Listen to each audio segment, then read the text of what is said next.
know there was a time in my life when the sound of the phone ringing would send a chill right down my spine. I'd see an unknown number pop up and my heart would pound. Debt collectors again. Every call felt like a reminder that I was walking through my own valley of the shadow of death. I was afraid, not just of losing things, but of losing myself. My dignity, my hope, my sense of control. But then I came across Psalm chapter 23, verse 4. Even though I walk through the darkest valley, I will fear no evil, for you are with me. Your rod and your staff, they comfort me.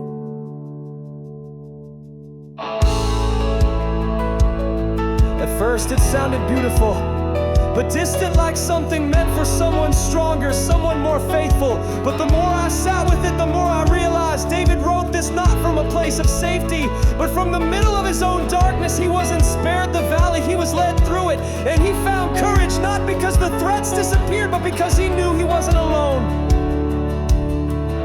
I started to pray, not for the debt to vanish, but for the strength to face it. I asked God to walk with me, to give me wisdom and courage. And slowly I felt something shift. I wasn't just a frightened sheep waiting for the wolves to attack.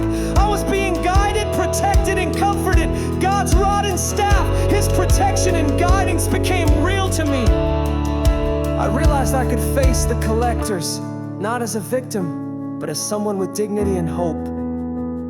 And you know what? The fear began to fade.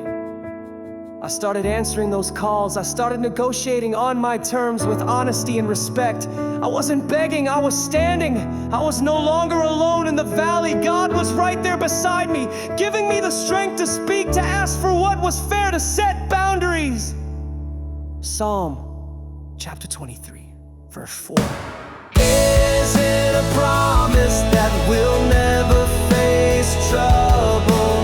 It's a promise that when we do, we don't have to be afraid, because God is with us, protecting and guiding us, even when the world feels darkest.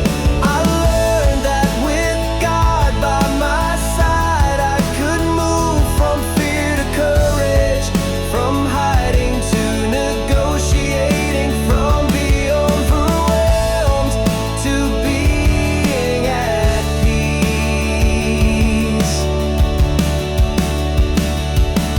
So now, when I think about those valleys, divorce, debt, whatever darkness comes, I remember I will fear no evil, for you are with me, and that makes all